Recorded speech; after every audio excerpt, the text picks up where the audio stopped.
जय हिंद दोस्तों, कैसे हैं आप सभी प्यारे भक्तों को जय श्री श्याम। दोस्तों, इस टाइम मैं आया हूं हारे के सहारे श्री खाटू श्याम जी के दर्शन करने राजस्थान।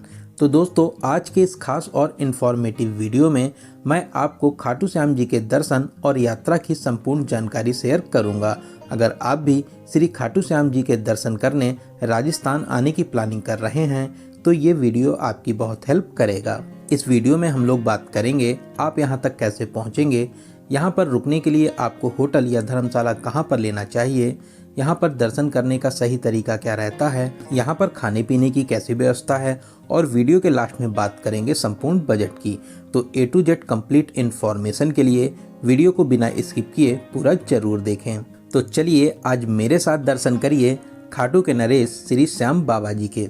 दोस्तों, खाटू श्याम जी का ये अलौकिक और दिव्य दरबार राजस्थान के सीकर जिले के खाटू गांव में स्थित है, जो जयपुर से लगभग 80 किलोमीटर की दूरी पर स्थित है। पूरे साल लाखों भक्त बाबा के इस दरबार में दर्शन करने के लिए आते हैं। ऐसा माना जाता है जब आप हर जगह से हार जाएं तो एक बार इस अलौकिक दरबार में जरूर आइए। यहाँ पर दर्शन करने से आपके सभी बिगड़े काम जरूर बनते हैं। इसीलिए श्री श्याम बाबा को हारे का सहारा भी कहते हैं। तो श्री खाटू श्याम जी का नाम लेकर एकदम शुरू से शुरू करते हैं और जानते हैं कि आप यहाँ तक कैसे पहुँचेंगे। सबसे पहले बात करते हैं ट्रेन की। अगर आप ट्रेन से आ रहे हैं तो यहाँ का नियरेस्ट रेलवे स्टेशन रींगस में है। यहाँ तक के लिए आपको कुछ प्रमुख स्टेशनों से डायरेक्ट ट्रेन भी मिल जाती है, लेकिन जयपुर रेलवे स्टेशन की कनेक्टिविटी बहुत ही ज़्यादा अच्छी है। हर प्रमुख स्टेशन से जयपुर तक के लिए आपको डायरेक्ट ट्रेन मिल जाती है। ज़्यादातर लोग ट्रेन के माध्यम से जयपुर ही आते हैं। जयपुर से आप बस या टैक्सी के माध्यम से खाटू श्याम तक पहुँच सकते हैं। रेलवे स्टेशन से ई रिक्शे में 20 रुपये का किराया देकर आप आ जाइए सिंधी कैंप बस स्टैंड के पास में। यहाँ से आपको सरकारी और प्राइवेट दोनों तरह की बसेस मिल जाएंगी। सरकारी बस में आपसे 70 से 80 रुपये का चार्ज करते हैं, वहीं प्राइवेट बस में नॉन एसी में 100 रुपये और एसी बस में आपसे 120 रुपये का किराया लिया जाता है और बस वाले आपको श्याम दौर के पास में ड्रॉप कर देते हैं। यहीं पर यहाँ का सरकारी बस स्टैंड भी बना हुआ है, तो आप आराम से बस के माध्यम से यहाँ तक आ सकते हैं। वहीं दोस्तों, अगर आप रींगस रेलवे स्टेशन पर उतरते हैं तो यहाँ से खाटू श्याम मंदिर की दूरी 16 किलोमीटर रह जाती है। यहाँ से आपको ई रिक्शा और बुलेरो आराम से मिल जाएंगी। बुलेरो और ई रिक्शा वाले आपसे 40 से 50 रुपये का चार्ज करते हैं और आपको गेट के पास में ड्रॉप कर देते हैं। वहीं आसपास के राज्यों और शहरों से यहाँ तक के लिए आपको डायरेक्ट बस भी मिल जाती है। बहुत से शहरों से टूर एंड ट्रेवल्स वाले यहाँ तक की यात्रा भी करवाते हैं। तो अगर आपके शहर से यहाँ तक के लिए बस की फैसिलिटीज़ मिलती हैं तो आप आराम से बस के माध्यम से भी आ सकते हैं। बात करें फ़्लाइट की, अगर आप फ़्लाइट से आना चाहते हैं तो जयपुर में इंटरनेशनल एयरपोर्ट बना हुआ है। आप जयपुर तक आने के बाद में बस या टैक्सी के माध्यम से खाटू श्याम तक पहुँच सकते हैं। वहीं दोस्तों, बहुत से लोग अपनी खुद की कार से भी यहाँ तक आते हैं। यहाँ तक आने के लिए ये भी एक अच्छा तरीका रहता है। बस स्टैंड के पास में ही बहुत ही बड़ी पार्किंग एरिया है। यहाँ पर आपको स्नान करने और फ्रेश होने के लिए भी बहुत ही अच्छी व्यवस्था मिल जाती है, तो आप आराम से यहाँ पर अपनी कार को पार्क कर सकते हैं। तो चलिए, बहुत ही प्यारा सा सफ़र पूरा करके अब हम लोग आ चुके हैं खाटू श्याम जी के दरबार खाटू धाम में। दोस्तों, सामने ही आप तोरण द्वार देख रहे हैं, इसको वैकुंठ द्वार भी कहते हैं। यहाँ से खाटू मंदिर की दूरी लगभग 1.5 किलोमीटर की रह जाती है। श्री श्याम द्वार के पास में भक्तों की बहुत ही ज्यादा भीड़ भाड़ रहती है। यहाँ पर भक्त आपको श्याम जी के गीतों पर झूमते और गाते मिल जाएंगे। आप यहाँ पर इस भक्ति में शामिल जरूर होइए, आपको यहाँ पर बहुत ही ज्यादा अच्छा लगेगा। तो चलिए अब हम लोग जानते हैं यहाँ पर रुकने के लिए होटल या धर्मशाला कहाँ पर लेना चाहिए और इनके क्या रेट्स रहते हैं। दोस्तों, जब आप रींगस साइड से आते हैं तो द्वार से पहले ही आपको बहुत से होटल और धर्मशाला मिल जाएंगे।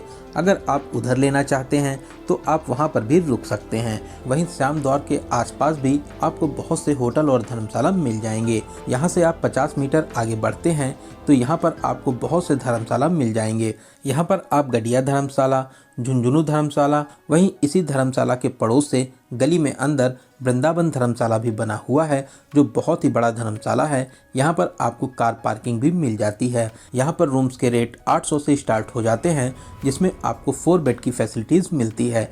अगर आप ग्रुप में आ रहे हैं तो ये धर्मशाला सबसे बेस्ट ऑप्शन में रहता है, आप आराम से यहाँ पर रुक सकते हैं। वहीं मंदिर मार्ग पर भी बहुत से धर्मशाला बने हुए हैं। यहाँ पर सत्संग भवन धर्मशाला भी बना हुआ है। यहाँ के रेट्स आप स्क्रीन पर देख सकते हैं। बहुत ही प्यारा और अच्छा धर्मशाला है। अगर आप यहाँ पर रुकना चाहते हैं तो यहाँ भी रुक सकते हैं। वहीं बात करें होटल्स की तो द्वार के पास में ही बहुत ही अच्छे और वीआईपी होटल्स बने हुए हैं। वहीं मंदिर मार्ग पर ही जैसे ही आप पेट्रोल टंकी से थोड़ा सा आगे बढ़ते हैं तो गली में बहुत से अच्छे और सस्ते होटल भी मिल जाएंगे। साथ ही मंदिर मार्ग पर भी बहुत से होटल्स बने हुए हैं। यहाँ पर आप होटल श्याम में रुक सकते हैं, श्री श्याम जी गेस्ट हाउस में रूम ले सकते हैं और भी बहुत से अच्छे होटल्स हैं, उनमें रूम ले सकते हैं। यहाँ पर होटल्स के रेट 800 से स्टार्ट हो जाते हैं। तो चलिए एक अच्छा सा रूम लेने के बाद में कुछ देर आराम करेंगे और फिर फ्रेश होने के बाद में अब हम लोग चलते हैं बाबा खाटू श्याम जी के दर्शन करने। दोस्तों मंदिर के खुलने और बंद होने का एक निश्चित समय है। मंदिर सुबह 5:30 बजे खुलता है और फिर दोपहर में 1 बजे आरती होने के बाद में बंद हो जाता है। फिर शाम को लगभग 4 बजे खुलता है और रात में 10 बजे बंद हो जाता है। लेकिन दोस्तों एकादशी, न्यू ईयर, फेस्टिवल्स पर, फागुन में लगने वाले लकी मेला, जन्म उत्सव और संडे सैटरडे को भीड़ को देखते हुए पूरे दिन ही मंदिर खुला रहता है। साथ ही मंदिर कमेटी के आदेश पर टाइमिंग को चेंज भी किया जा सकता है। दोस्तों मंदिर मार्ग पर दोनों ही साइड बहुत ही प्यारी सी मार्केट बनी हुई है। आप यहां से खाटू बाबा के लिए प्रसाद, फूल माला, मोर पंखी, इत्र और निशान ले जा सकते हैं। यही खाटू श्याम जी को चढ़ता है। तो मेन मार्केट से होते हुए अब हम लोग आ चुके हैं मंदिर के एंट्री पॉइंट पर। दोस्तों यहाँ पर बहुत ही ज़्यादा भीड़ भाड़ होती है। भीड़ को कंट्रोल करने के लिए रेलिंग की व्यवस्था की गई है। बहुत ही अच्छे तरीके से रेलिंग को लगाया गया है। बाबा का जयकारा लगाते हुए आगे बढ़ेंगे। भक्त बाबा जी को लखदातार, शीश के दानी, नीले घोड़े वाले, हारे के सहारा, 3 बाणधारी, खाटू नरेश और भी बहुत से नामों से बाबा का जयकारा लगाते हैं। तो खाटू श्याम जी के जयकारे और भजनों को गुनगुनाते हुए अब हम लोग आ चुके हैं मेन मंदिर में। यहाँ पर आप बाबा जी के अलौकिक और दिव्य दर्शन को प्राप्त कर सकते हैं। दोस्तों सच में बहुत ही सच्चा दरबार है। यहाँ पर आपको बहुत ही ज़्यादा शांति मिलेगी। खाटू श्याम बाबा आपकी सभी मनोकामनाओं को जरूर पूरा करेंगे। दोस्तों कमेंट बॉक्स में जय श्री श्याम जरूर लिखते चलें। दोस्तों खाटू श्याम जी का संबंध महाभारत काल से माना जाता है। बाबा जी का दूसरा नाम बर्बरीक है। बर्बरीक जी 5 पांडवों में से एक भीम जी के पोते और घटोत्कच जी के पुत्र थे। महाभारत के युद्ध में जब श्री कृष्ण भगवान जी ने इनसे पूछा आप किसकी तरफ से युद्ध लड़ेंगे, तो इन्होंने कहा कि जो पक्ष हारेगा मैं उसकी तरफ से लड़ूंगा। भगवान श्री कृष्ण परिणाम को पहले से ही जानते थे। उनको डर था कि कहीं इसमें कुछ उलटफेर ना हो जाए, तो इसलिए उन्होंने एक ब्राह्मण का रूप धारण किया और बर्बरीक जी के पास भिक्षा मांगने के लिए आए। बर्बरीक एक महान दानी भी थे। भगवान श्री कृष्ण ने उनसे उनका शीश मांग लिया। बर्बरीक ने तुरंत ही अपना शीश काटकर ब्राह्मण को समर्पित कर दिया। इस महान बलिदान से प्रसन्न होकर भगवान श्री कृष्ण अपने असली रूप में आए और बर्बरीक जी को आशीर्वाद और वरदान दिया कि कलयुग में आप मेरे श्याम नाम से जाने जाएंगे। जैसे जैसे कलयुग बढ़ेगा आपका यश और प्रसिद्धि और भी ज़्यादा फैलेगी। आपके पास आया व्यक्ति कभी भी निराश होकर नहीं जाएगा। आप अपने भक्तों का भाग भी बदल सकेंगे। दोस्तों इसी खाटू गांव में बाबा जी का शीश अवतरित हुआ था। इसी से बाबा जी का नाम खाटू श्याम है। दोस्तों यहाँ पर दर्शन करने के बाद में अब हम लोग चलेंगे श्याम कुंड, जो यहाँ से कुछ ही दूरी पर स्थित है। दोस्तों ये कुंड बहुत ही पवित्र है। इस पवित्र जल में स्नान करने से स्किन से संबंधित सभी बीमारियां खत्म हो जाती हैं। तो आप इस कुंड में स्नान भी कर सकते हैं। श्याम कुंड से कुछ ही दूरी पर हनुमान जी का भी मंदिर स्थापित है। आप यहाँ पर हनुमान जी के दर्शन कर सकते हैं। साथ ही साथ यहाँ पर खाटू श्याम जी का भी एक छोटा सा मंदिर बना हुआ है। साथ ही यहाँ पर पवित्र कुंड भी बना हुआ है। आप यहाँ पर भी दर्शन कर सकते हैं। दोस्तों इसके अलावा मंदिर मार्ग पर ही सीताराम जी का भी मंदिर स्थापित है। ये भी बहुत प्राचीन मंदिर है। यहाँ पर भी आप दर्शन प्राप्त कर सकते हैं। चलिए अब हम लोग बात करते हैं यहाँ पर आने का सबसे अच्छा समय कौन सा रहता है। दोस्तों ऐसे तो पूरे साल ही लाखों भक्त यहाँ पर दर्शन करने के लिए आते हैं, लेकिन Sunday Saturday, holidays, Holi, Diwali, Ekadashi, जन्म उत्सव, न्यू ईयर और भी त्योहारों पर यहाँ पर रिकॉर्ड भीड़ होती है। होली से पहले यहाँ पर लक्की मेला भी लगता है। उस समय पर भी यहाँ पर बहुत ही ज़्यादा भीड़ भाड़ होती है। अक्टूबर से अप्रैल तक का समय यहाँ का बेस्ट टाइम माना जाता है। आप आराम से इस समय पर आकर यहाँ पर दर्शन प्राप्त कर सकते हैं। बात करते हैं खाने पीने की। यहाँ पर आपको बहुत ही पवित्र और शुद्ध भोजन मिलता है। यहाँ पर आपको हर तरीके के खाने मिल जाएंगे। साथ ही थाली भोजन की बात करें 100 रुपये से इसके रेट स्टार्ट हो जाते हैं। वहीं आप अलग अलग भी भोजन यहाँ पर कर सकते हैं। तो खाने पीने की आपको यहाँ पर कोई भी कमी नहीं मिलेगी। चलिए अब हम लोग बात करते हैं यहाँ पर आपको कितने दिनों का प्लान करना चाहिए। दोस्तों, अगर आप टाइम से यहाँ पर आ जाते हैं तो यहाँ पर दर्शन करने के बाद में आराम से घर के लिए वापसी कर सकते हैं। मैक्सिमम लोग दर्शन करने के बाद में उसी दिन अपने घर के लिए वापसी कर लेते हैं। वहीं आप अगर यहाँ पर एक नाइट का स्टे भी करना चाहते हैं तो आप आराम से एक नाइट का स्टे करने के बाद में भी अगले दिन अपने घर के लिए वापसी कर सकते हैं। चलिए अब हम लोग बात करते हैं सबसे ज़रूरी क्वेश्चन, बजट की। कितने बजट में आप इस पावन यात्रा को पूरा कर लेंगे।